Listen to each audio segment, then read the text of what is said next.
All right, this Rico DaBear for another segment of Tales from the Afterlife. On the Bear Facts podcast, like, comment, subscribe. Make sure you hit that like button, smash that like button, hit that notification bell every time a new video comes out, new content comes out. You can check it out. We might be debuting merch. It might be another segment. It might be a walking tour. It might be a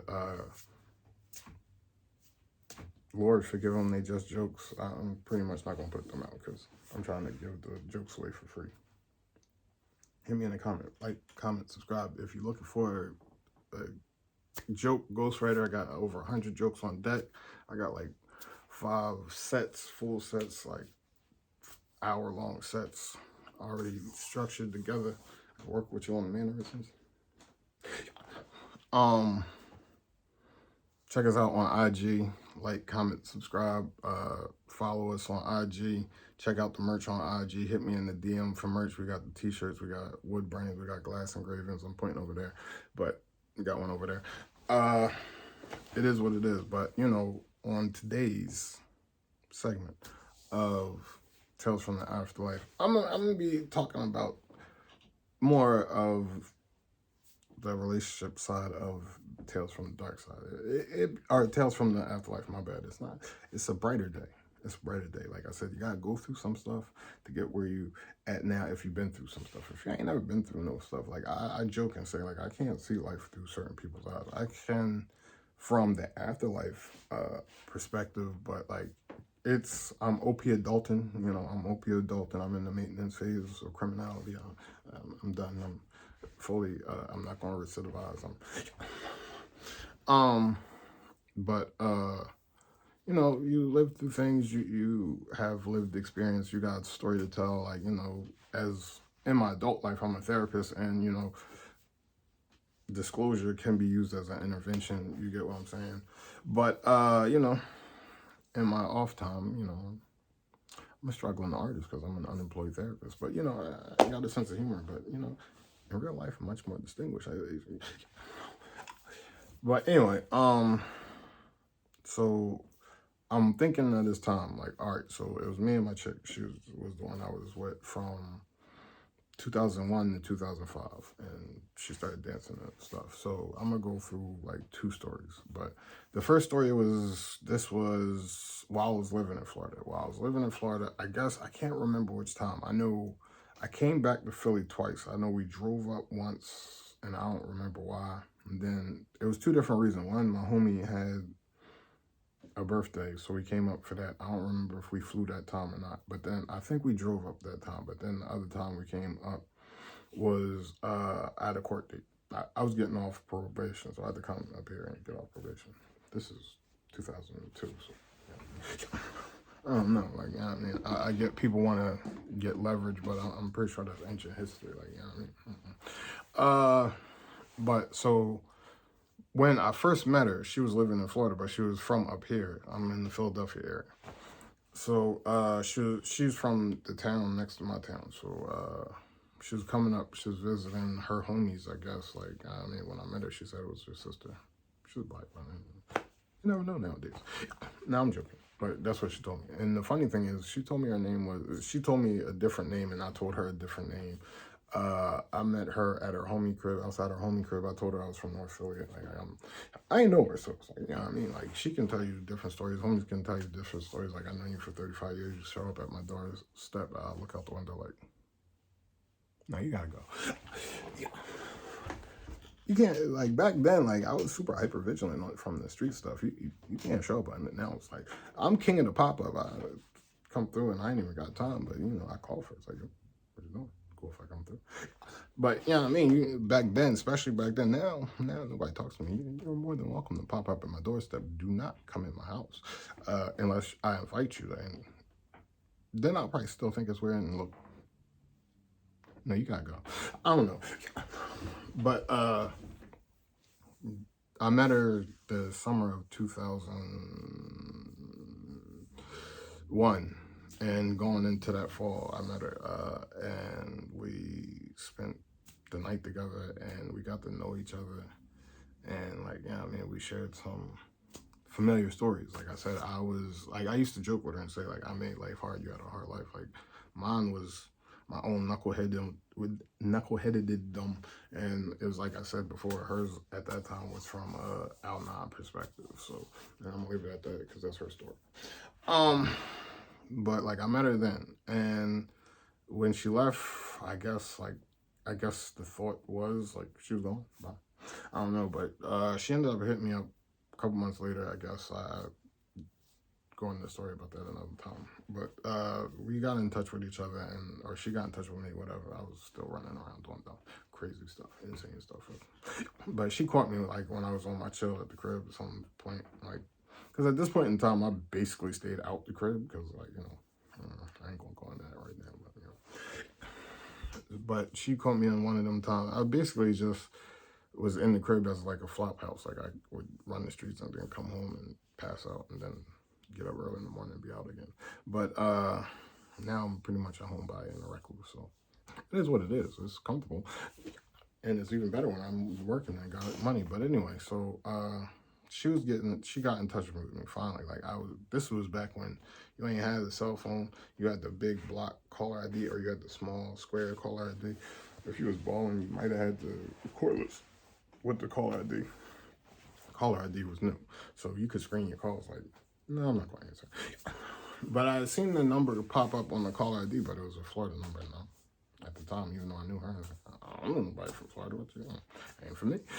But eventually, she caught up with me, and we started busting up, and like I fell in love. We fell in love. Like, I wouldn't say it was love at first sight, but it might have been love at first getting to know each other. Like so many similarities and parallels, and I was like, wow, like it was what it was. So like I said, we had a lot in common, but like, it is what it is. So I don't know, we fell in love. I moved down there with the plans to come back up here. Like I said, I ain't gonna say that was a big mistake, because if it wasn't for the dark cloud, it might not have been, but if it wasn't for the dark cloud, I might be dead. I don't know. I might have got caught out there on some dumb stuff. I don't know. I was doing a lot of dumb stuff. Like, if it wasn't for her and moving down there, I definitely probably would have caught a bullet or some shit like that, or been just coming home from, I don't know. That's the reality. I'm a realist. I keep it real. But, so I moved down there. I guess before I moved down there, she had visited for the Christmas break. Now, at that time, I ain't gonna lie. I was 21. I was a bit of a man whore. It is what it was. Like, I was first with my kid's mom, but I didn't have a kid till later on with her. And I was with her, and I thought, like, all right, this is the one. I'm gonna settle down. That didn't work out. I got with the other chick. I thought this was the one, but after 3+ years, I was like, you're leaving. But anyway, so at this time, like, I was pretty much like, all right, like, between the two, I'm like, I found the one. And then it was like, okay, that didn't work out. I found this one. But, like, at the time, I was like a man whore, so I had little trophies. Some would say I was on something. No, I was just a young boy, like, so I had some trophies. I'm gonna leave it at that. I ain't gonna say what they were. I'm gonna just say that like that. So, I guess, like, we were pretty serious, but, I think we were serious off the bat, because, like I said, I felt like we shared a lot of stuff. Like, not to discredit any other situation, but I'm single. Deal with it. Anyway, so we were pretty serious, and she had visited for the Christmas break, and she was staying with me during the Christmas break and stuff like that. And she knew about the trophies because she contributed, but at this time, like, we were together, and like, I was serious. I thought this was the one. Like, for me, like, it was like, I wasn't trying to man whore, like, I joke, but I wasn't trying to man whore. I was just always trying to find the right one to spend my life with. And I thought I had it the first time, then I thought I had it the second time, and I'm single at 40. It's not easy. Ladies, it's not easy. You either wifed up or got kids. And I ain't got nothing against kids, but you either wifed up or got kids. I wanted more kids of my own, but I'm gonna stop the way. Anyway, I don't got a problem with kids. It's just hard when at 40, like, the 32-year-olds is wifed up, and it's like, well, what am I supposed to do now? But anyway, so she knew about the trophies. So like, yeah, I mean, I guess when she came up that winter, she had asked me to get rid of them. I threw them in the trash. I was like, all right, get them. Get rid of them. Who cares? Who cares? I was young and stupid, so she left and went back down to Florida. And I guess I took them out the trash can, put them where they were. And I forgot about it. I think there wasn't a care thing, I guess. Like, I say that now, and I definitely probably didn't care then, because like my mindset was always like, like when I find that one that's going to last eternity, that's usually how I'd be thinking. Things don't work out like that. But anyway, so that was really the thing. It wasn't like I was enjoying myself. I was enjoying myself. I joke about Manhorn, and I feel like every situation I was in up until that point, it was like, it was the chill. Like, I didn't game them. I didn't run game on them. I didn't con them. I didn't tell them I loved them and didn't love them just to have a good time. It was just like, like when we chilling, or even now, if I'm chilling with a female, it's like we chilling, we watching TV, and we relax, kicking it. I'm a touchy-feely dude, so I get the touching her up, and you know what I mean? It's not like I'm turning moves. It's not like I'm trying to con the seduction, like, I'm just touchy-feeling. I love the small of the back, I don't know, and the inner thigh, that's my shit. And then if you do like a little wave motion right there, like, I'm a touchy-feely dude. You can see I don't sit still too much. But like I'm good with the fidgety massage, so like, so that's a plus for me. I didn't know, somebody asked me like certain things, they were like, you ugly, how you, the chicks you usually deal with, you ugly. And I'll be like, I don't know, I'm the chill. Like, the only thing I can say is, I don't sit still. I fidget, and my fidget massage.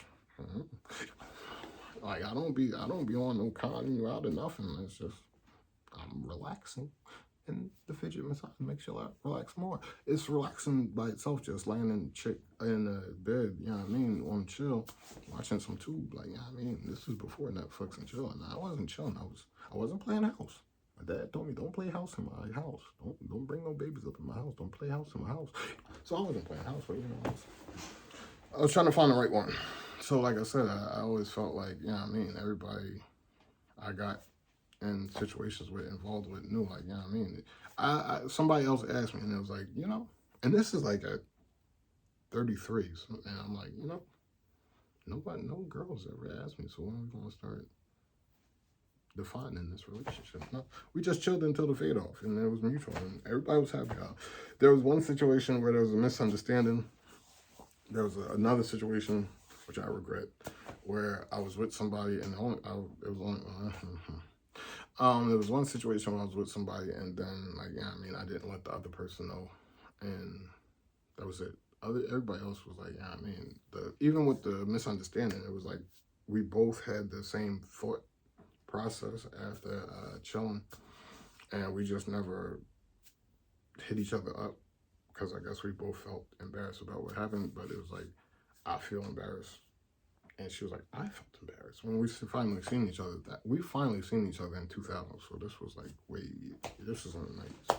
And we both had, and in that, I'll be honest, in that situation, like, I can feel the female's point of view, because, like, dudes are supposed to be known as dogs. But at the same time, there's different reasons why I felt that she didn't enjoy the chill. So it was like, I was a little embarrassed. And then when I talked to her, finally ran into her and talked to her, she was like, I thought you didn't enjoy it, and you got fleeing. I'm like, oh no, I'm joking. Anyway, I'm not, but the way I deliver it.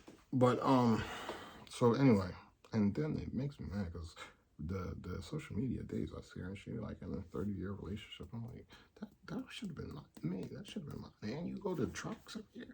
That should have been me. But anyway, kind of like a light-skinned bald dude, and I'm light-skinned. Kinda, I'm on the cusp of brown-skinned, but I'm light-skinned. She has a nice little, like, Native American-looking jaw. She look like Pocahontas. I think she's black fully. I don't know. I make pretty babies too. But anyway, and she like exact. And social media, I'll be stalking people's page. Don't get it fucked up. I don't stalk people's page, but like, it's like, so you be at the bar just chilling with beautiful, and you balling, and that You had a career at like 17? I could have been Mr. Career husband. Yeah. But anyway, so with my ex, it was like she asked me to get rid of the trophy, so I got rid of them. I took them back out, and after she left, eventually she invited me to move down there. I moved down there, and we were chilling. Like, that's a different story too. But and there's a lot of stories from that. But you know, it wasn't like, you know what I mean. But anyway, so we come up to visit. I don't remember which time, but we come up to visit, and I'm thinking it's the chill, like we chilling. And I guess like right before we leave, somehow she like finds the trophies like not in the trash. Like she's like, I thought I had shit to get rid of these. And I'm like, oh, okay, my bad. Throw them in the trash. That was a long time ago. I don't even care. I don't even care. And like we threw them in the trash. I don't know if we burned them or whatever, but like, yeah, I mean, I'm thinking like, yeah, I mean, like everything was cool because after she threw them out, everything seemed to be cool. But I guess the next day we were boarding. Yeah, so I guess that was that time that we took the plane up here. This was for the court shit, I guess. So we took the plane back up here, or we were taking the plane back to Florida, and like I said, I thought it was done, and we in a line. It's like 50 people in the line. We passed the checkpoints, I think, and I don't know what we were in line for, but we were in line, and this is after 9/11. So I mean, it's 2002. So it might have been, no, it was early 2003. So I don't know, it was like checkpoints and stuff still, like heavy. So we in another line, and it's like 50 people in the line, and it's probably like 4 people behind us. And I'm just sitting there like, She slapped the dog shit out me, like, yo, it straight sounded. I'm sitting there. I'm like, yo, like, I know my face was probably red. I'm like salty. I'm like, what the fuck just happened? She straight slapped the dog shit at me. It was like one of them Ryukin Jones, like from Street Fighter, like that geek, and she was like 5'4", and I'm 6'5", so I'm like a foot and an inch taller than her. And I'm just, like I said, I'm just looking side to side, blowing bubbles in my head cheek. Like a young boy. I don't know, I'm joking, but still, like, I know I was like gazed off, and I don't think we was talking, and she hit a hood joint. This was a little white joint. She from an urban environment. She hit the like, you talk shit to your mom, and she's like, all right, I got you. All right, I got you.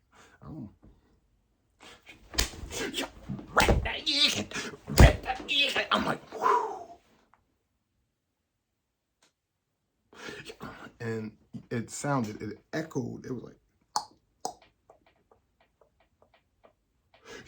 I was like, yeah, I mean, but yeah, I mean, like, yo, that shit had, like, I don't even know if I was embarrassed. It was just like what, I was more probably shocked than embarrassed. I don't embarrass easily, but like, I was probably shocked, like, what the fuck? Like, if I had dentures, we would have been no more good. Like, I would have lost them bitches, like, yo. But yeah, we got on the plane. I don't know if we spoke much on the plane. All I know is she did go to the bathroom, and she came back, and she ain't say nothing then. But when we got off the plane, she was like, nigga, why you ain't me? I'm like, what? You just slapped the dog shit out of me. She was like, you seen me go to the bathroom. Why you ain't me? I don't know. But like, comment, subscribe, hit that like button.